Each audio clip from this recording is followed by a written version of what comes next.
All right, working on literal equations. So for this one, if we haven't already set it up in class, what we're going to do is we're going to cut right down this dotted line here in the middle.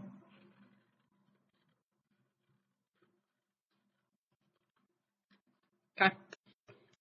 So you're going to take this page that says, what is a literal equation? Flip it over, and you're going to fold that down. Kind of like what we were doing with our first flip book. It's going to be another flip book. It's just going to be a little bit smaller. So I'm going to take my other page, flip that over. Again, line it up.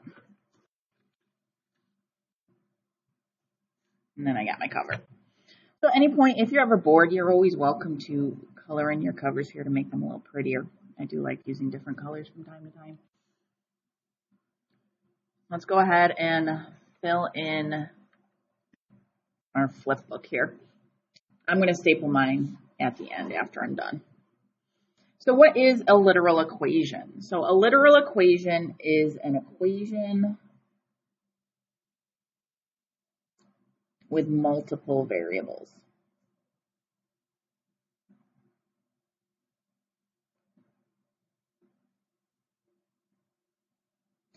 So generally, an equation that has multiple variables will be some kind of formula, like your surface area formulas or your area formula, perimeter formula, volume formulas. Those are all examples of literal equations. So what we're doing when we say that we're trying to solve a literal equation is really what we're trying to do is we're trying to rearrange the formula. So we're trying to get it so that a different variable is isolated from the one that we have. So for example, if we have a volume formula, volume equals 1/3 base times height, area of the base times height. Maybe you want to get the base by itself, or you want to get the height by itself instead of the volume by itself. So you're just rearranging that formula. So the way we rearrange that formula is by using your inverse operations.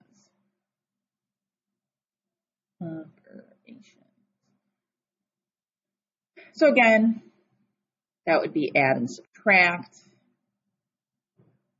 multiply and divide our inverses, and then square and square root our inverses. So for example, x squared, and then taking the square root of it would be the inverse operation that we've done so far. So we're going to be using those inverse operations again to be able to isolate one of our variables. Let's start with our one-step equations and try to build our way up.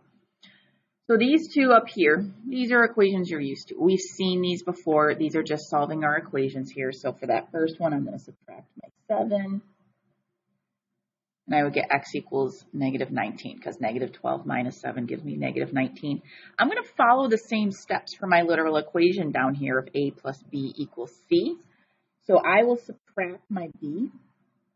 And I know I don't normally show that step, but I am right now for our literals. And I can't subtract a c and a b. They're not like terms. They're not like variables.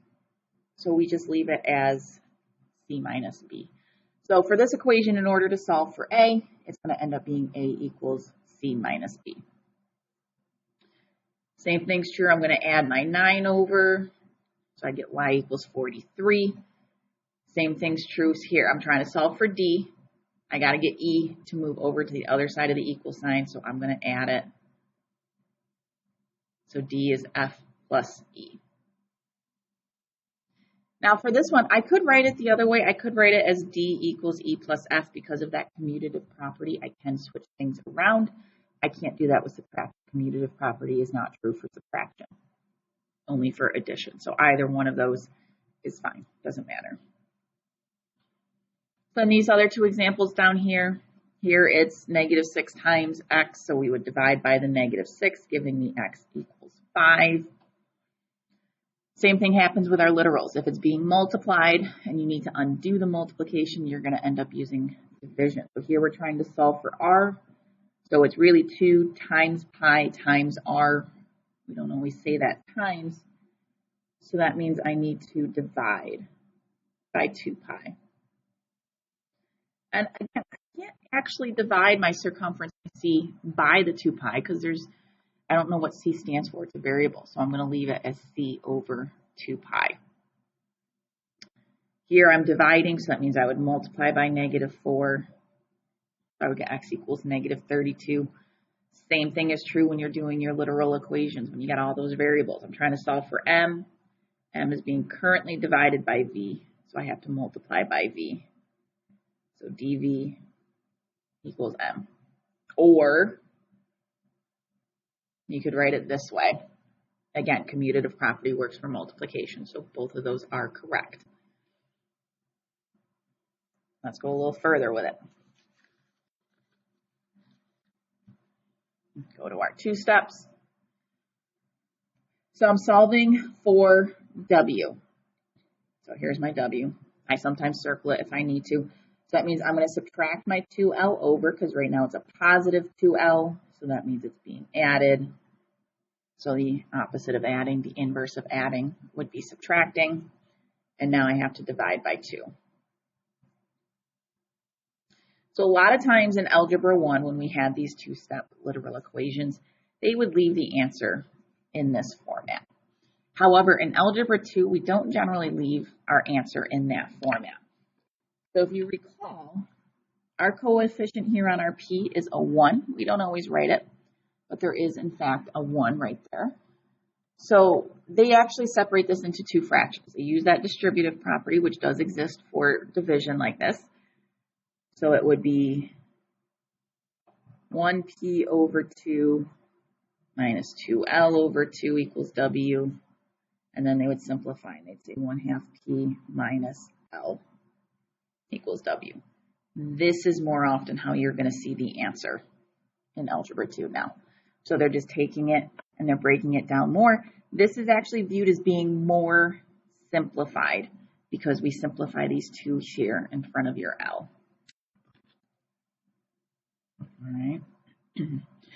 Next one, solving for B. I have this 1/2 here. I'm going to get rid of that 1/2 first. So I'm going to multiply everything by 2, multiply by 2, whether you use parentheses to show your multiply by 2 with a little multiplication dot, it does not matter. So I have 2a equals b times h. So I'm going to divide by h. And I cannot combine anything on this left side here because they're not the same variables. So I'm just going to say is 2a over h. And there's no other way to simplify that. That's the way it's going to stay is 2a over h. All right. Let's try a couple more. So number 7, we're going to solve for L. So I'm going to get rid of my pi r squared. Again, I can't actually subtract pi r squared from the s. So I'm just going to write it as s minus pi r squared. So then I have to divide by pi r.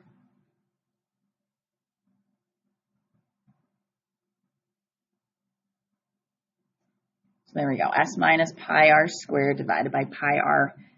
Again, that's kind of our Algebra 1 answer. We need to carry it a little bit further in Algebra 2 now. So we're going to separate by the subtraction sign, and that's going to allow us to simplify a little bit further. So I'm going to put my s over the pi r minus pi r squared over pi r, and then I can do some simplifying right here. My pi's are going to cancel all together. This r is going to take 1 away from the squared, and that's just going to be an r. So it's s over pi r minus r equals L.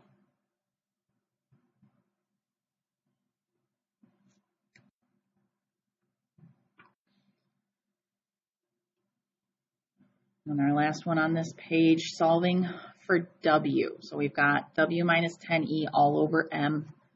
So I got to start off getting rid of that all over m.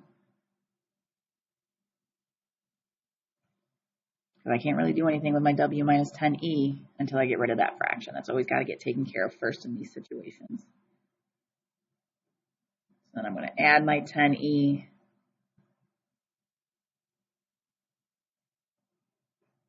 We got our final answer there. All right, so those are our literal equations. Again, you're just rearranging it to get a certain letter on its own.